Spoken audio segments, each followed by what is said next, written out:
Hello, everyone. Welcome to the sequel of Tradition versus Modernity, what a student should follow. So, we have our esteemed director. Let's ask more questions from him. So, my first question is do you ever feel there is a conflict between your traditional upbringing and your modern peer influence? Not really. In my case, I was able to find a lot of like-minded people amongst friends as well. And the way I've been brought up in my family also is a way in which I was always encouraged to keep my eyes and ears open, to never be biased or preoccupied about any thought or idea, to be open to each and every good thing that I come across. So the way that I was brought up, I never had a problem combining the two. I never had a problem with every good thing that tradition has to offer. I never had a problem with every good thing that modernity or modern ideas have to offer. And I was never influenced by the ills of the modern society as well. I give the credit to the friends that I was able to make, of course, to my parents and teachers. But I believe that's something that I always take for granted because uh, I was lucky to be born in that family. I was lucky to have the teachers that I had. But I believe that in choosing friends, I made a conscious decision because you asked about the peer influence. So that is where I made a conscious decision of surrounding myself with people who also had the same set of ideas, who also had the same set of values. So that is something that you can do. You cannot choose your parents. If you're lucky, you will be born in a family that upholds the best of both worlds. If you're lucky, you will find teachers that also think the same way. But while making friends, you can make a conscious decision. So that I believe is a message to all the learners, all the students listening to me. See, no one's bad. Uh, no one's untouchable or no one's alien.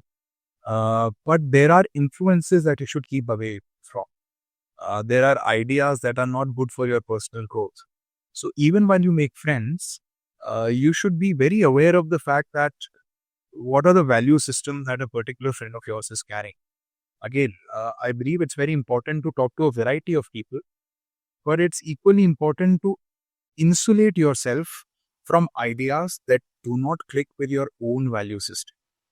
Sometimes to fit in, you try, it's a very pointed question because this is something that happens very frequently. To fit in, you substitute your ideas, you substitute your value system with the value system of the other. It's important to have great confidence and pride in your own value system. And I see it happening very often with the use of money.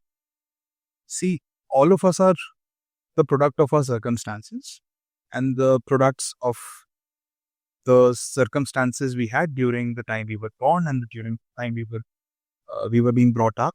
And all of us might not have equal access to wealth. I've seen it happen with children where if their friends are spending an X amount of money, let's say on a video game or a trip to international destinations, they would want to force their parents to do the same for them. Now, this shows a very deep inferiority complex and a very weak belief in your own value system. You have to trust your value system. You have to believe that the way in which you were brought up is a good way. Being able to make a trip to an international destination or being able to buy a video game is not indicative of a good upbringing. Being able to help someone in need is indicative of a good upbringing. If you see that value in a friend, gather it. But if you see someone doing something which is not resonating with you, which is not resonating with your family values, then do not take it up. So I was very aware of this as a child when I was growing up, and I'm lucky for my teachers and my family that I only took something that resonated with my value system. I found people who were better than me, जो मुझसे ज़्यादा भले थे, जो मुझसे ज़्यादा sensitive थे, और मैंने उनसे उनकी भलाई और सेंसिटिविटी ग्रहण करने की कोशिश की. ऐसे लोगों को ढूंढना बहुत ज़रूरी है और उनसे उन क्वालिटीज़ को ग्रहण करना बहुत ज़रूरी है. Of course, you'll have a lot of friends, and I'm not telling you to hate any of them. No, everyone has their own goodness. Everyone has their own inherent talents and abilities. But it's very important to have confidence in your set of values. That confidence is very important. Do not be underconfident. हमेशा यही सोचें कि आपको जो बातें बताई गई हैं जिनसे आपकी ज़िंदगी बेहतर हो सकती है, वो बातें उत्तम हैं, वो बातें श्रेष्ठ हैं। और दूसरों के वैल्यू सिस्टम से तब तक इन्फ्लुएंस ना हो, जब तक आपको ये नहीं लगता that these values are going to help me become a better person. A video game is not going to help you become a better person. A trip outside is not going to help you become a better person. Let's say a first class ticket in a train is not going to help you become a better person. The things which help you become a better person, those are the things to take it. Sir, so my next question is, can you share a moment where a student challenged a tradition and which made you rethink it? Uh,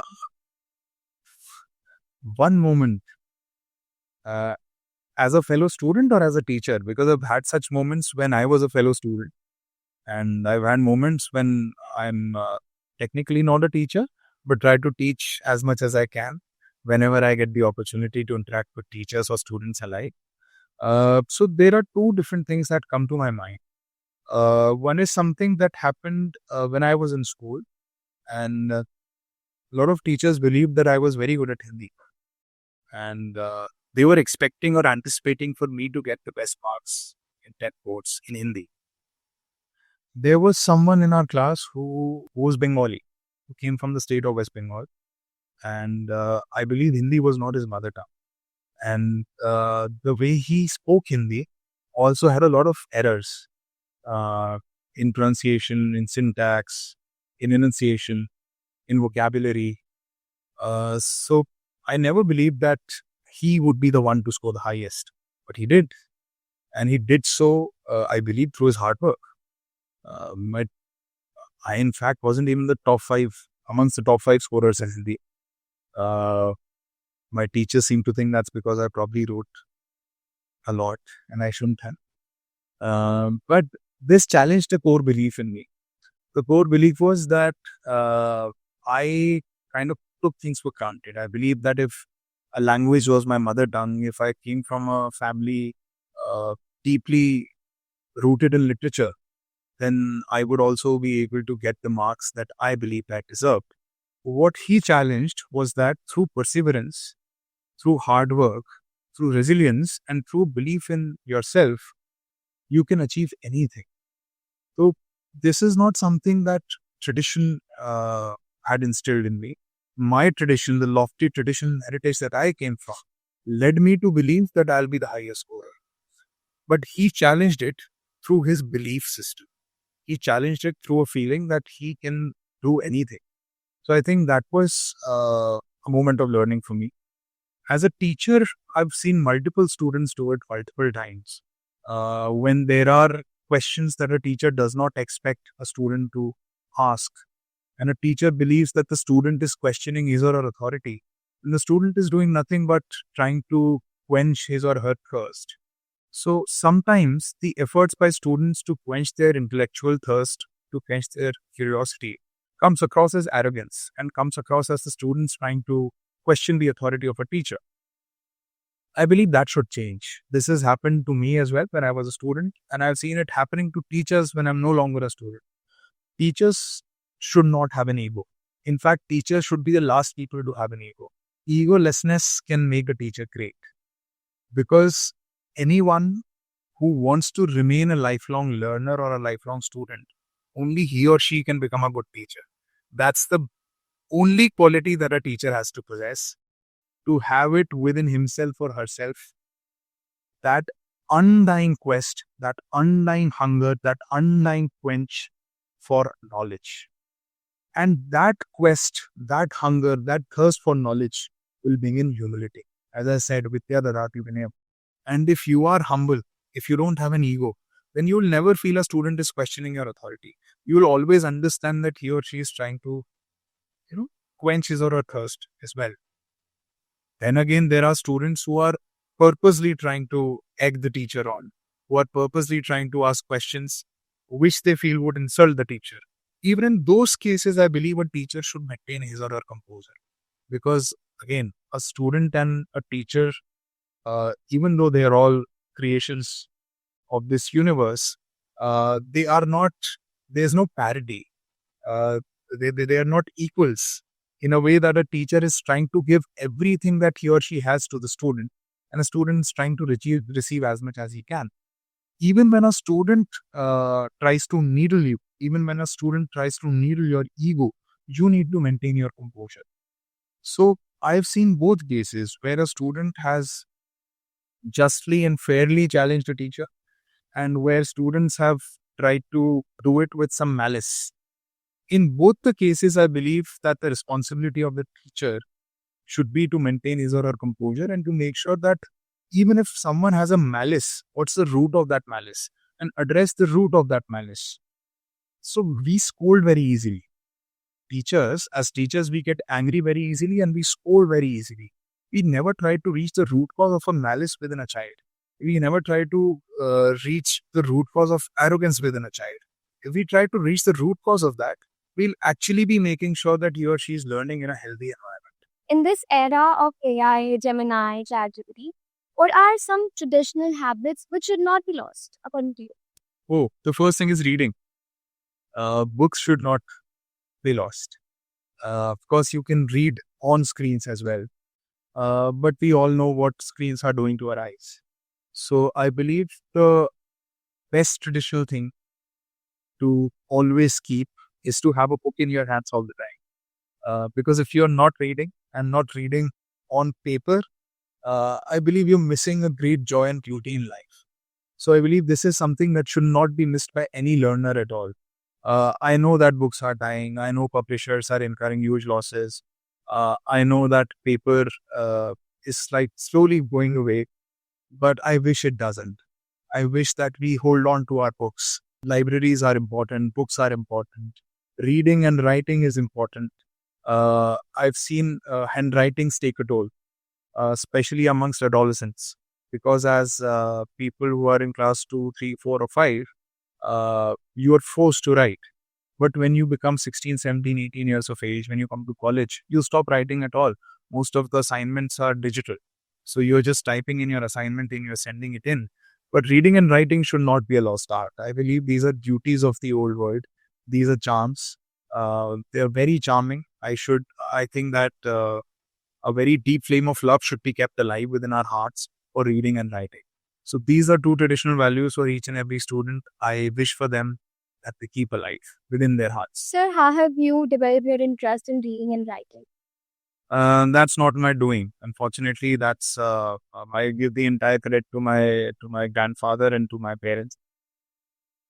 I believe that when I was very young, uh, they tried to teach me things that I believe were probably too complex for me, but they did not give up.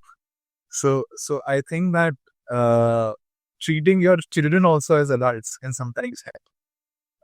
Kuchi kuchi ku and gulu gulu ku are not always helpful. So I believe that from a very young age I was treated like an adult, and I believe that's a blessing. That's a takeaway. If I've become a new parent, so that's a takeaway that I've taken from my grandfather and my parents as well. To be able to interact with a child in an adult-like manner really helps. So I believe that led me to uh, read and write. I believe positive reinforcements also go a long way. When you're reading something and you are positively reinforced on that. So I was never given a shabashi or a pat on the back for my marks. Never ever. And again, I give all the credit to my family. I was always given a pat on the back or a shabashi for voicing out ideas that they believed I was too young to voice out. So that is where I got my positive reinforcement. If I ideated something, if I said something that they believed I was too young for, and I've said something beyond my years, that's when they praised me. Not for a 10 on 10 on math or a 10 on 10 on English. I was never ever praised for it. In fact, my notebooks were seldomly looked at. So I believe to instill that kind of love for reading and writing, positive reinforcement for the right thing is important. So there's this very crude line in Three Idiots where he says that कामयाबी के पीछे मत भागो, excellence के पीछे भागो, कामयाबी तो खुद खुद पीछे आएगी. I believe that's what parents should be telling their students कि आप मार्क्स के पीछे मत भागो, आप नॉलेज के पीछे भागो। और नॉलेज के लिए पीछे भी इसलिए मत भागो because they are the ladder to success. Knowledge के पीछे भी इसलिए भागो because getting knowledge is success in itself. Knowledge is not means to an end. Knowledge is the ultimate end in itself. Material success is not the ultimate end in itself. Knowledge is the ultimate end in itself. This belief, if you develop, then you will develop a love for reading and writing.